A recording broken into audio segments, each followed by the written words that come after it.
Alright guys, welcome back to Chaos. We're back at you with another one.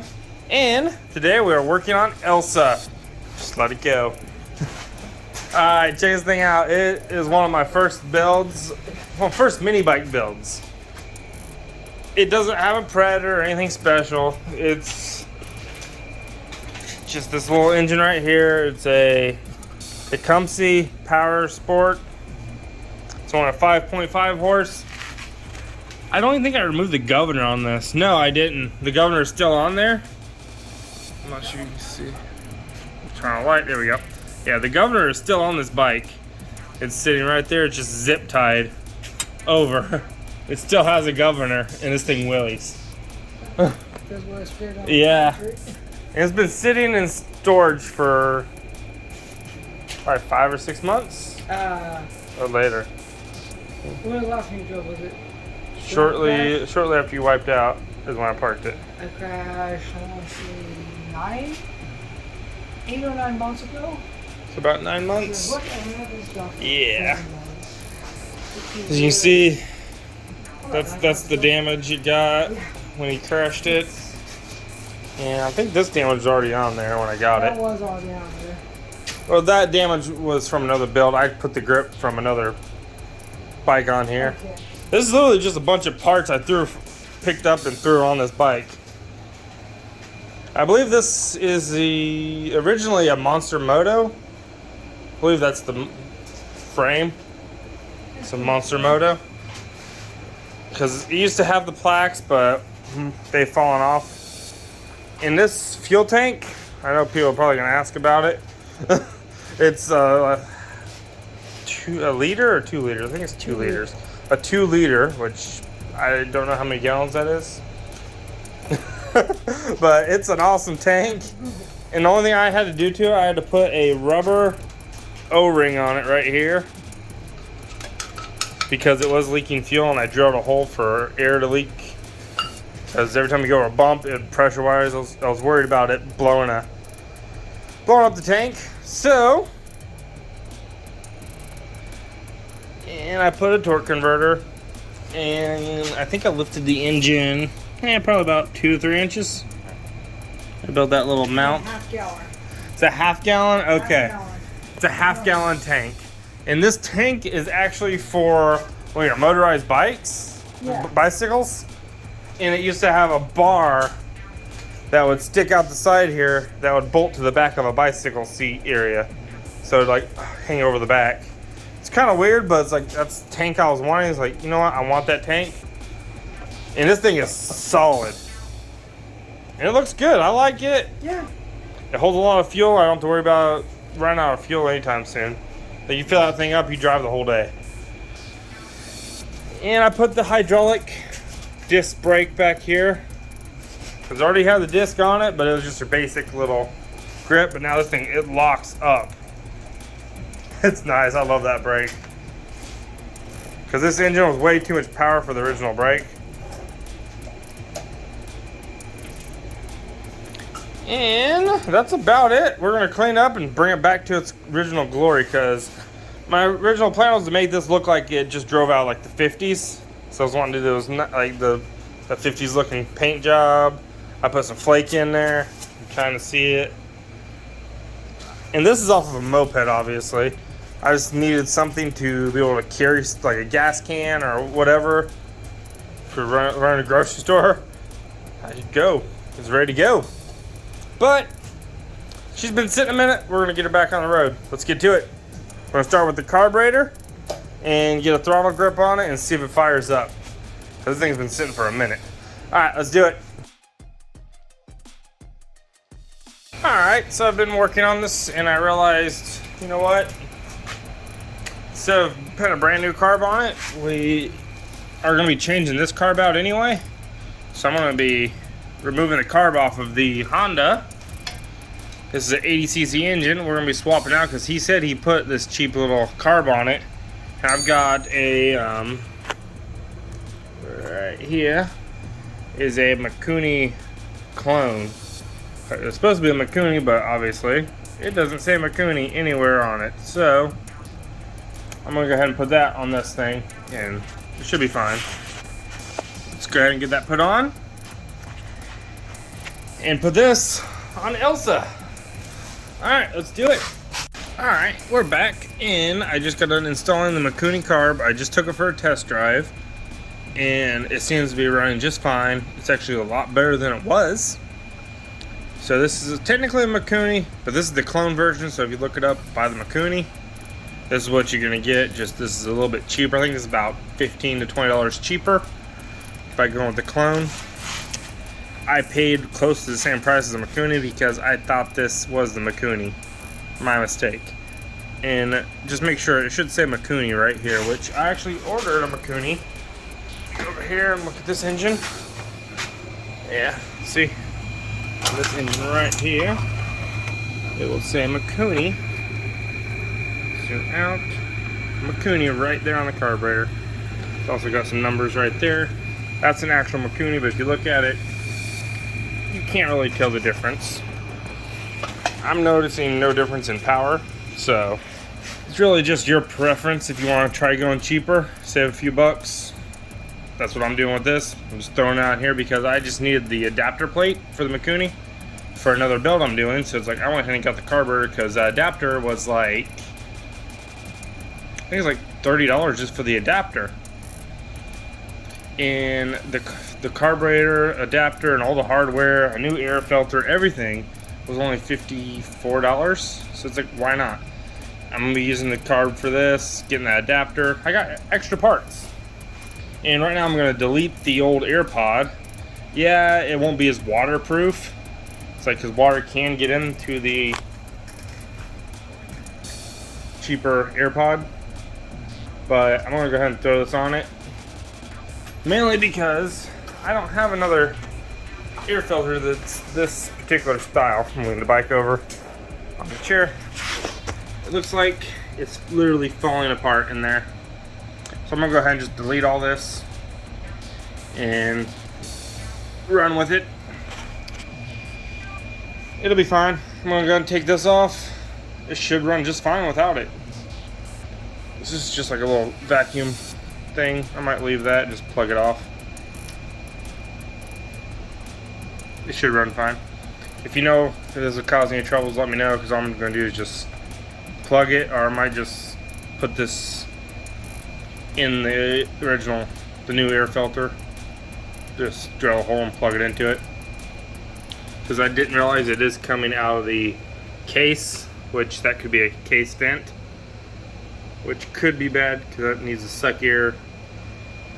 I'll probably just run that back up there. But I'm gonna go ahead and pop this panel off, take this out, get rid of it, make it so I have more room in there to work with. Alright, let's do it. Alrighty, so it's a new day, and I already installed the new Mikuni clone carb. It was a direct bolt up. All I had to do was find some new bolts for it.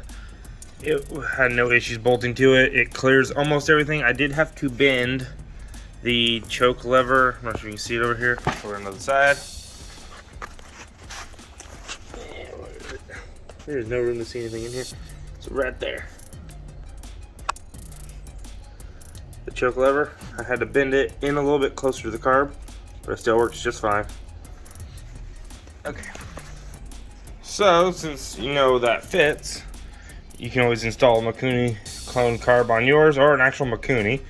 Eventually I'll probably upgrade it to an actual Mikuni, but it doesn't seem like I have to play with any of the jets on this thing. It seems to fire up and run pretty good. Let me get the choke. Alright.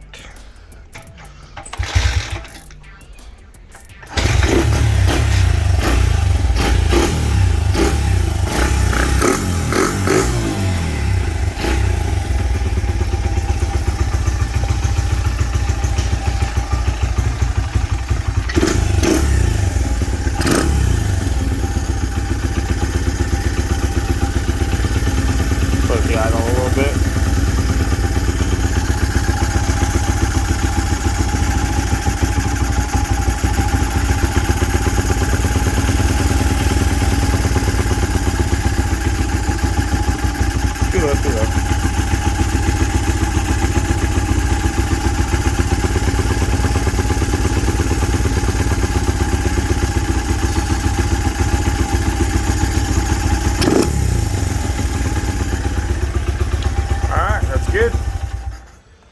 now that's one bike down. I do have to do a couple more things to it.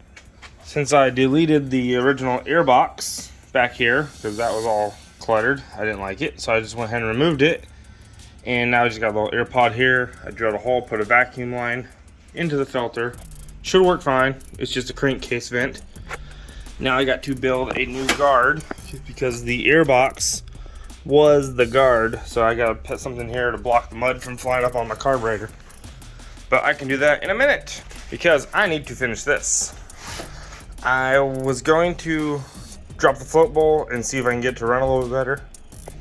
But yeah, so we already put the throttle grip from the dirt bike on here. We put all new on that. So it works fine. It's actually smoother than the original. And I can't get it to idle. So I'm gonna start it, see if I can get it to idle now since it has fresh gas sitting in it. We'll see what happens real quick.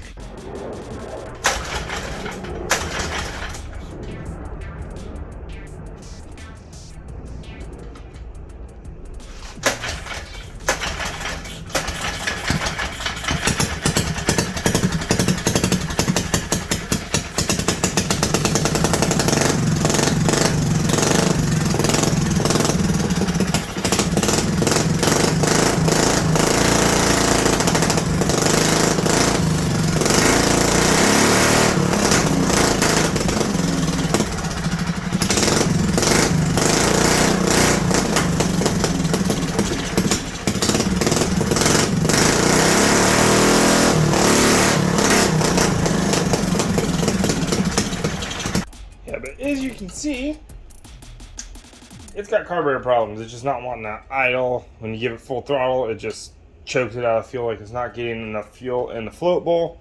So we're gonna drop the float bowl and see what happens. Let's do it. Okay, got the screws out. About to see what kind of crud's in here. This thing's been on here for about, 4 years. And I need a pair of vice grips to kink that fuel line.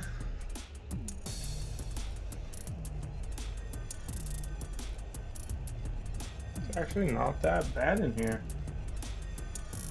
Surprisingly. Very surprising. The gas is definitely gross looking, but it's not gunked up like I thought it would be.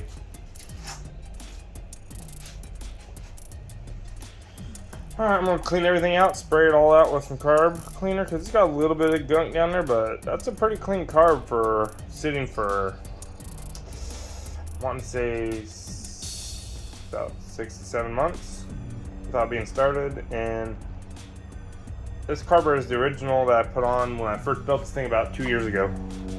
So yeah, it's not bad. Alright, I'm going to clean it out, see if we can run it with it. Okay, so I just got the carb cleaned out. I got it all put back together. Let's see if it's going to run.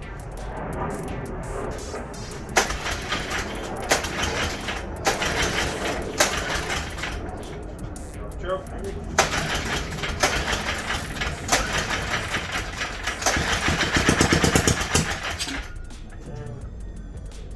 Start choking it. Back on choke.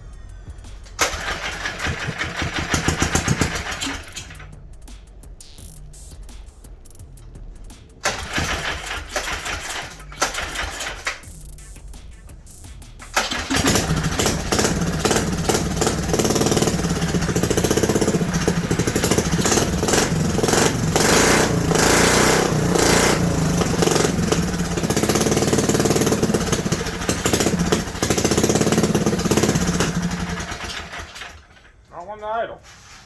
Okay. So I'm gonna have to play with that a little bit, but it's running better, so I'll mess with that and see what happens. Okay, I got the idle looking okay, and now I'm checking the oil. I see some metal shavings. It's a little gross, so I'm probably doing an oil change on it. You should always check the oil before you start it up, but I knew this thing had some oil in it, so. Of course, never do what I do. Kill switch works. Fire up now.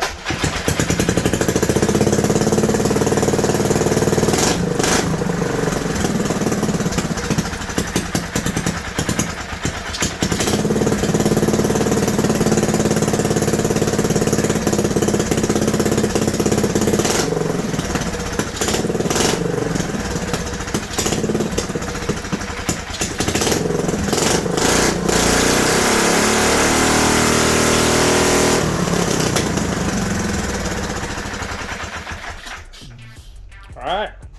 It runs. We'll take it for a test drive, see how it works. Do it. Okay, so now since I warmed up the engine trying to remove that bolt and it's leaking oil out of the original governor arm that I zip tied. So I'm going to go ahead and take it apart and remove the governor now. Already took the torque converter off. Now I'm taking the bolts loose now.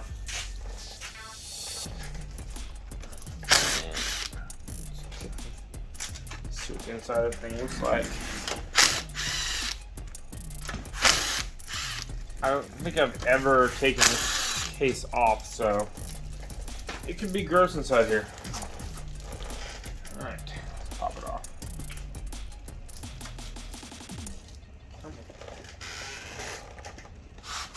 Yeah, she's leaking oil. I got a pan down here, but that doesn't mean it's going to catch it all. Alright. Oh, yeah. That is gross. It's way past due for an oil change. Like zombie blood. Yeah. Let's go ahead and finish pulling the case off.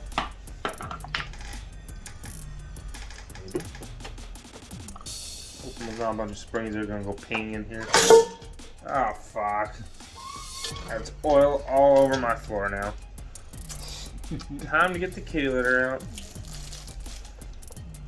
And it's not going back any further. Why? Here we go. Okay, that actually came off pretty easy. And there's the governor on Tecumseh. That's easy enough. That's really easy, actually. Oh wow, it's got a plastic cam gear. Ooh, I did not know that. I've been turning this thing at insane RPMs. And I don't see any wear on it. Looks brand new still. Heck yeah. Go ahead and remove this governor. Looks like that comes off. And we gotta get this little clip right here out. There's my dipstick. One thing cool about this engine is it actually has a dipstick, like a car. This is like the only mini bike we have right now that has an oddball engine on it. Because most of them are freaking Predator 212s and pretty much Predator models. Alright, I'm going to get this cleaned up and start removing this little pin. I need a screwdriver. Flower Phillips. Flathead would be great.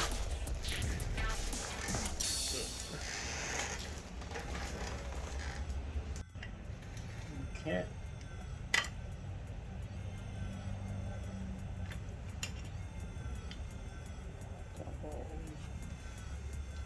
See, I've never removed one of these, so I have no idea how to do this. So you're learning with me.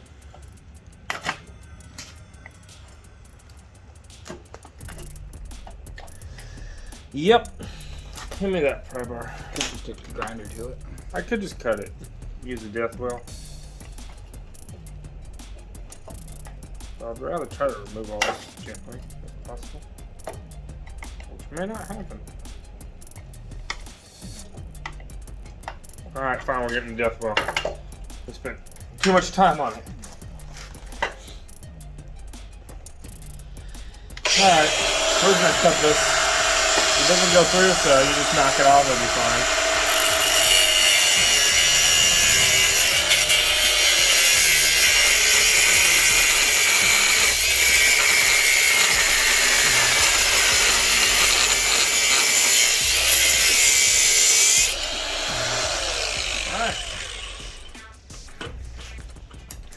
Should slide up now. Maybe. Use a pry tool. Yeah, we're gonna pry Right it. there. Yeah. Try not to ruin the gasket, but there we go. And that's off. Now it's de-governed. Now we just gotta get the governor arm off. Which might be more challenging than I think.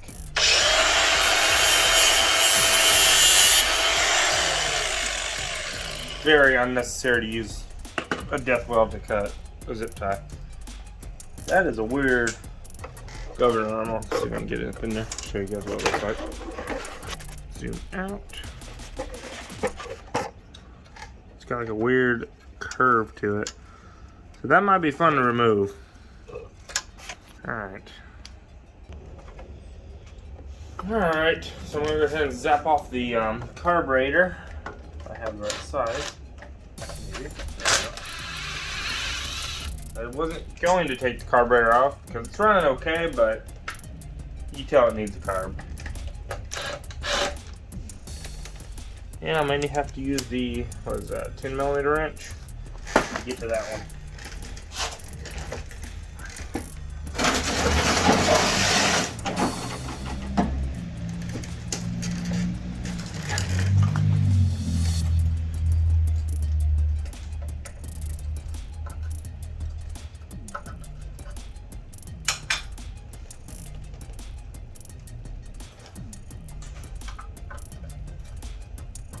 I don't know what that noise was, but we're gonna ignore that.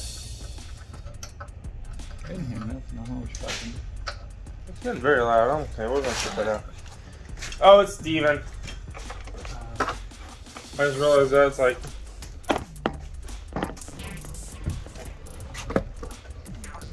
freaking Fat Arrow out here doing archery. That's what that noise was. Hey, Fat Arrow, what's up? See your skills. Weak.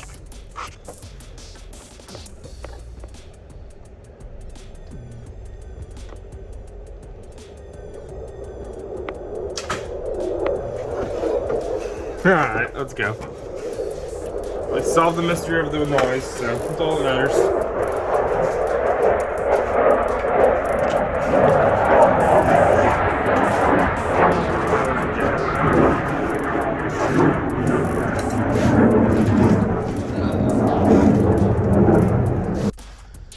Okay, so we've been working on the governor arm, trying to get it out. It's about a pain in the butt. So we just removed it.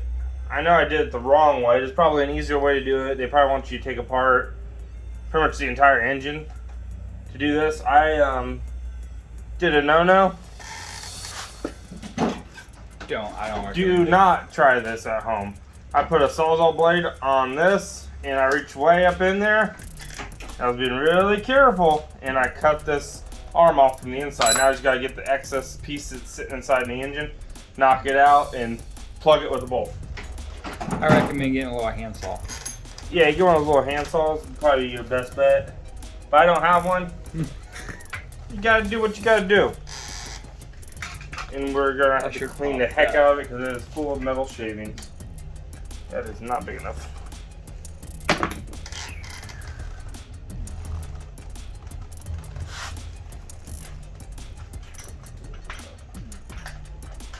Another bolt. Yep, that'll work. Done. Done. There it is. That's the last of the governor arm. Now it's ungoverned. Now I just gotta get a bolt pretty much that size, and that's about how far it sticks through. Almost the entire length, so it needs to be a little bit larger so we can thread it. Alright. Alright, let's do it. Fire a bolt.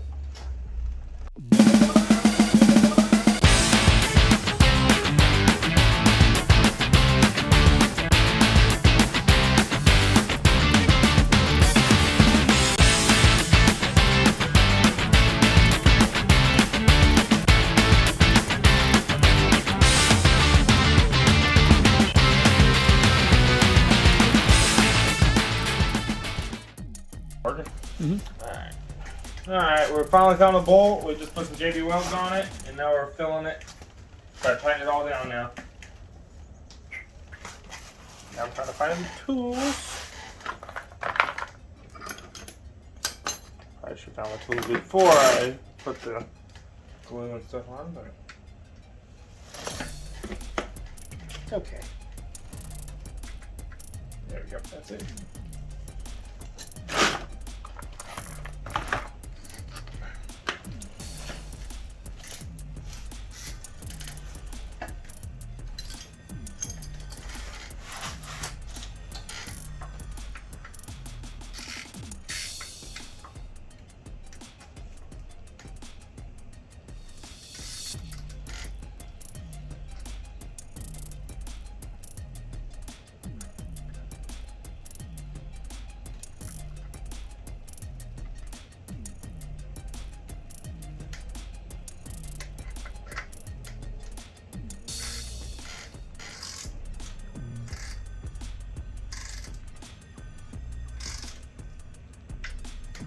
good.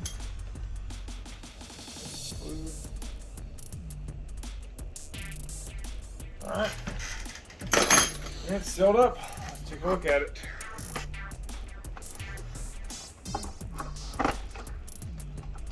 Okay, I want to focus. There we go. Just got the bolt right here going through the engine. I don't know why this is going out of focus, but there we go. That's what it's looking like. And now we're ready to start putting it back together. Fill it up with oil. Let's do it. Okay, so we had a small issue with the bolt that I welded on the shaft. Yeah, I don't recommend welding this, but my thread stripped and then I tap and dyed it, and then that bolt stripped. So I've had nothing but issues with the shaft right here. It doesn't like the torque converter. So what I did was I welded a bolt. I put a bolt and nut on this thing. So I put the bolt I drilled it out quite a bit and I put it right about here, and now I can just stuff it in there and I weld the outside of it, and that seems to work pretty good. I welded it up and I just got done sanding it. Now I just need to put the spacer back there, but I just got to test fitting it. Make sure it still slides on there. You just got to get just right. There we go. Because when you're welding, it fills up the keyway slot. So you got to make sure you clean that out. But this works. Only issue we had yesterday was I forgot when I built this thing, I didn't have my stick welder yet. This was when I was using a FlexCore Harbor Freight cheapo welder, which works, but not very well. It's like it works great for building motor mounts, stuff like this for these little engines. It's like you see those welds; those aren't too bad. They're booger welds, but they're strong. And it didn't work very well. I didn't want to penetrate this heavy steel right here, so it welded to this no problem, but the bond didn't work very good for the shaft. So when I put the torque converter just together, I was revving it up with the torque converter, making sure everything was working. That bolt snapped off and the freaking torque converter flew down and took off that way, and Jordan was sitting right there. He's like, this bike is trying to kill me. So yeah, it might be. He says he's never riding it again, because this is the bike that he wiped out on and gashed his chin open and got all types of scratches and bruises. And he was only going probably about 30 miles an hour, but we're on pavement. It's our own stupidity. And I was like right after I put these knobby tires on it, so he said he slipped on a leaf. I don't know. We'll have to put him on trial about that one. I don't believe it. That sounds like bullshit to me. But I got it welded on there. It's pretty straight. The bolt looks pretty good. I'm gonna go ahead and put the torque converter on, and I'm probably gonna put the cover on and then test it out, see if everything's working okay. All right, let's do it. Okay guys, it's a new day. I got the carburetor. I actually put the torque converter on, started the engine up, and the torque converter clutch decided to fly off because this bolt right here snapped. Because it's just a welded bolt. I welded in there because the thread stripped like 2 times, so I just gave up on it and put a bolt on there. It works, but that does snap. But I finally used my new welder, which is a stick welder. It's a cheapo right there. It's an Amazon special, which works pretty good. I've used the Lincoln sticks to weld it. And I'm not sure if you can see it, but the welds aren't too terrible. I was trying to be careful. And when we were revving it up, the clutch decided to fly off and launch that way, and Jordan was sitting right there. So yeah, he swears this thing's trying to kill him, but I don't think it is. It's Elsa. It's nice. But if you think about it, she killed a lot of people in the movie because of the cold, you know, cold winters. It got pretty dark on that movie. We're not gonna talk about it. Oh well, back to it. Let's do it.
Okay guys, so we just got done putting everything back together. Elsa is finished and back on the road. I added some more flake to it, repainted the torque converter cover.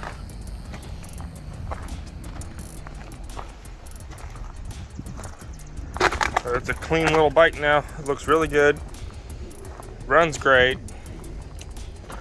Let's see if we can get it started on the first pull. Ready?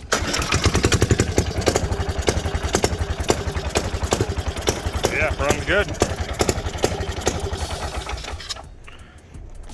It's a good running bike, and this one is finished. All right, guys. And oh, and I also put the carburetor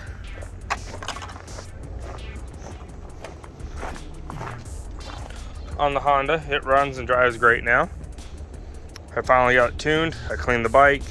You can see the rims are chrome again.